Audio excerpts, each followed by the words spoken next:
there, folks. Welcome back to the Dice Odyssey. I'm Kaz, and today I'm excited to talk about one of my, I'm not going to say where it lands right now, but one of my favorite games I've ever played to date. And I just started playing it only like I don't remember how many months ago, maybe 3 or 4 months ago. Whenever we last did the review for it. Fallen Land, a post-apocalyptic board game, as you can see right here. Got it right here on my top 4 shelf. Han Solo likes it. That's why he's right there. He prefers this game. And the reason we're going to be talking about that, the reason I even brought up Han Solo is we've got the expansion, which is a Journey into Darkness, which gives you a couple different variants of solo play. So if you want to feel like Mad Max going into the macabre, crazy, post-apocalyptic world on your own, and just trying to fight it out with the different rival factions or even just neutral factions, you can do so. 2 days ago, I saw a vehicle that'd haul that tanker. You want to get out of here? You talk to me. And the other cool thing about this game is it also includes, this expansion, is it also includes a 6th player epic game variant. So if you already didn't think there was enough wheeling and dealing at the table and backstabbing and cutthroat nature to this game increases that player count by 1. So, and there's also little, variant rules that go along with that. And it is just chock full of extra fun goodies for you to get into. So what all is coming in the box? Well, let's start with it. We got the dice, got a bunch of D10s here.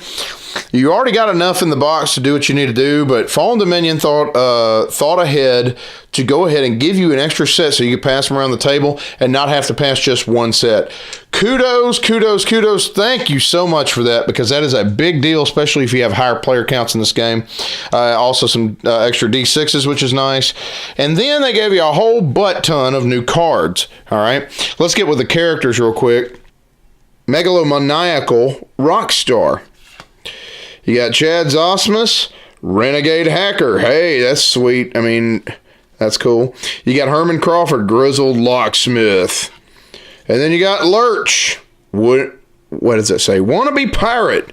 So you got 4 new character cards, which is awesome. Love that. Any extra cards in this game of any kind is awesome. You got 20 new spoil cards, 20 new action cards, and 16 of each type of encounter cards. So like I said in my original review, or something close to that, I don't think you're ever going to run out of things to do in this game. I don't think any game is going to ever be the same way twice. I don't see you going through all those cards within, honestly, let's say you played this game 10 or 15 times in a year. I just don't see you going through all those cards. I just don't see it. And this is a big game, and it takes a little while. So you got plenty of time to go through the cards. So anyway, that's awesome. That's coming to the game. Now, let's talk about the rules variants, okay? So you got 2 solo variants in this, okay? So number 1, you've got 1 solo variant, which I'm going to give you generalized rules, because again, you got the rule book for that. The first one is going to be more you completely just against the game. Pretend the game's a video game or a computer, and you're basically going against that. That's all it does, all right? What you're doing is you're trying to get the highest score possible, or actually win the game in the lowest amount of turns possible. And then after that, you write that down and you're like, okay, let's see if I can beat my turn order next game. So for example, if I won the game in 8, 9 turns, the first game, let's try to see if I can do it in maybe 6 or 7 turns. And you're just basically trying to beat your own high score. That's in general what the first solo variant is. Now, the second solo variant, I call it the red dot variant, is one where you're actually having opposing factions in the game. It says, okay, you got your order of play for solo variant 2, and then it says opposing faction town events chart, and it tells you all the details. You know the town event phase, like you play in the I'm not going to go through all the rules. If you want to know actually how to play the base game in general, you can go back to our original review of it, and I in general explain a lot of the rules, as many as I can, because the rule book's like 42 plus pages. But one of the main things that's going to happen in this game usually is going to happen during the town events phase. You know, where you roll your D10 and you're trying to see what happens, whether or not you lose prestige or you gain something, right? Well, the same thing happens in this game, yet you're also now going to roll for all the different factions you decide to play against. Now, for example, if you want to play against one faction, I believe secondary events or secondary effects that could happen to you aren't going to happen. Okay, you're just basically playing against, just one of the faction of the game, and if they, they're going to be gaining points depending on how they roll. For example, if they rolled a 1, they get 1 town health. Let's say they rolled an 8 on that town events phase, they're going to get plus 6 town health and 3 prestige. I mean, so you are actually working against a competitor in this game on the actual point counter. Okay, but say you want to add in a second faction or even up to 4, all of a sudden the game changes even more significantly, okay? Because now secondary effects are in play as well as maybe some other rules tweaks, and depending on how you roll for their town events phase for each faction, because you're going to be rolling for each one you got in the game, remember, you could possibly have some bad things happen to you. Now, that's going to play into what we call the red dot deck, okay? When you set the action deck out, now you can do this for any of these encounter decks. If they have any red dots, you set them aside and things of that nature. But that's, like I said, another rules tweak. But for example, let's say for this phase, if secondary effects happen, you see this red dot here, but if you notice, there's no red dot here, okay? What you would do is you would actually shuffle through, take out all the red dot cards, and by the way, there's several included in the base game as well. This just adds more. And you're going to have a red dot deck, and then you're going to have a standard action deck, okay? So once, if you roll high enough, you're simulating that each faction is going to be able to pull a card out and go, boom, hit you with it, all right? And so right there, that changes the game up significantly from the standard faction, the standard solo game to the red dot solo game. And now you actually have a fairly good sense of, oh my gosh, there's other players in this game, and they're trying to kill me, right? They're trying to stop me. They're trying to make me lose my prestige. They're trying to win the game. Well, for a game that I and my co-host have already rated ridiculously highly, I think we gave it 9.5s, the both of us, as a matter of fact.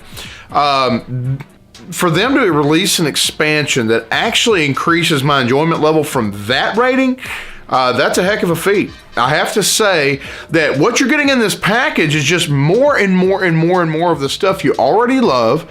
And then you're getting a bunch of different variants, including two solo variants, matter of fact. Let me get into those first.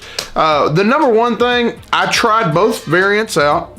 Okay, and I actually really enjoyed both of them. Now, I've said this publicly to on a lot of videos. I am not a huge solo gamer. For me, a game that can engross me this much in a solo variant that is normally a game I like wheeling and dealing with a lot of other players around the table, that's pretty amazing that this is actually making me start to like solo games, okay? Now, am I going to just go out of my way every time to play it? Not necessarily. Again, because I'm not normally a solo gamer, but the fact that I was going to review this and it gave me the opportunity to do it, it showed me a side of Fallen Land, or in general, games in general, it tends to show you a different side of them, but I don't think I've felt this way about other solo games that I've played, because Fallen Land already in and of itself is such a heavy narrative based game that this gave me another side of it to where I'm sitting there not in front of other people and getting their reactions, but it's my own reactions of how I feel going into the wastes and pillaging and encountering crazy people and so on and so forth. It really does start to get in your head. This may sound a little strange, but it's almost like you're reading a book by yourself, right? You're reading an adventure story and you're choosing by yourself. You don't have the pressures of everybody else being around the table, and that's a really cool thing. The first variant is basically you trying to complete your, get your normal 80 town health or 20 prestige, and then the next thing you're trying to do is you're trying to, like, say you play it again, you're trying to actually complete it in fewer turns, okay? You're trying to beat that time. It's the same kind of idea. So that was actually pretty cool, but I'll be honest with you, I think I enjoyed the second variant infinitely more, okay? The first variant to me seemed a little bit on the easier side. Doesn't mean it's easy. I'm just saying it's easier versus the second variant for me.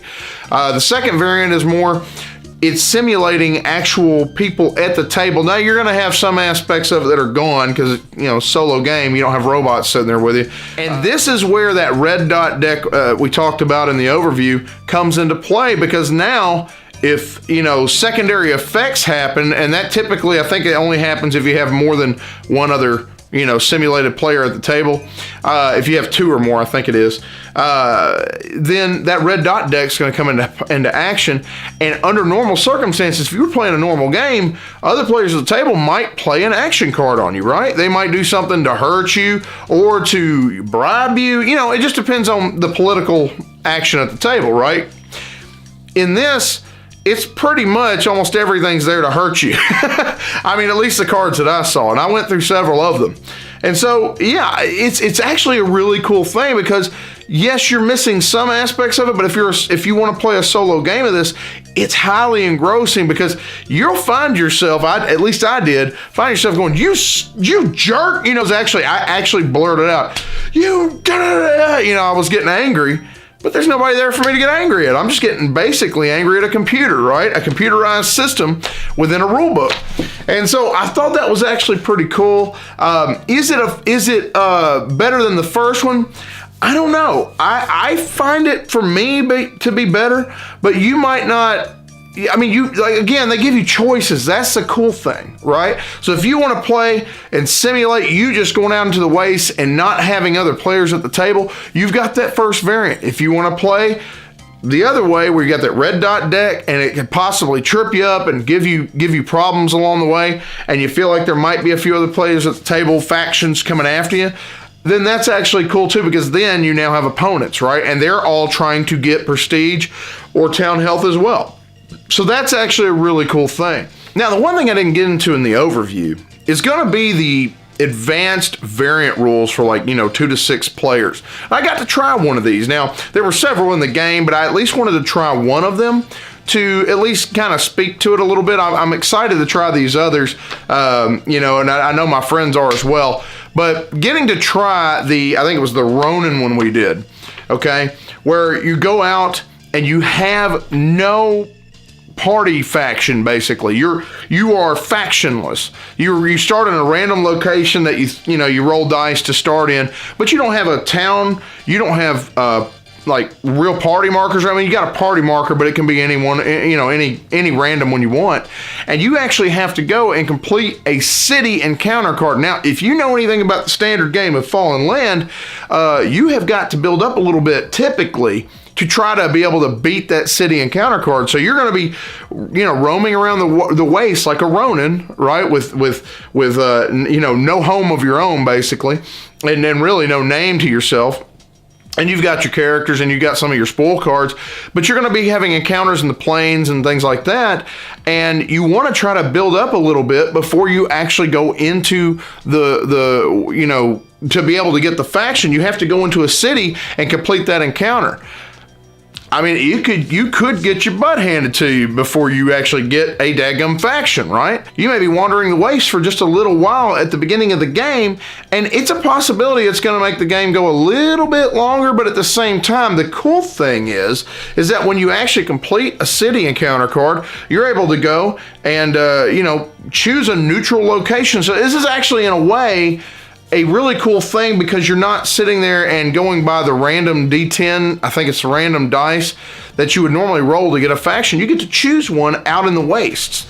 Now, again, you might want to choose the one closest to you depending on where you stopped, because you want to start gaining that prestige and everything else. But basically, once you get there, you get all the prestige you've already gotten anyway. You just don't count it on the actual prestige track.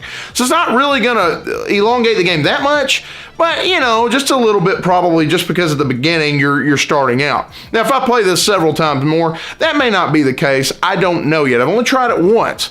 But there's other cool variants in the game as well that I'm really itching to try. And one of them is like the Scorched Earth policy. It's called, I think it's Project God's Hammer. okay? And basically the gist of it, and I've already read through this a little bit, the gist of it is basically nuclear warheads are going off in different places and different, pretty much I think every round, in different parts of the map. It destroys different parts of the map, and it actually irradiates those areas, and especially if you didn't have an area that was irradiated before, man, you talk about radiation poisoning, killing you. This is probably going to be worse than before. And so, it could even destroy towns and things like that. Another one that I want to mention is one called A Harsh Reality. And it's basically having to do with town technologies. That's kind of the basic premise. And there's a possibility that in the game, you're going to have town technologies, I think, destroyed. And then not all players are going to have an option to be able to purchase that many because you start out with a very limited number of them.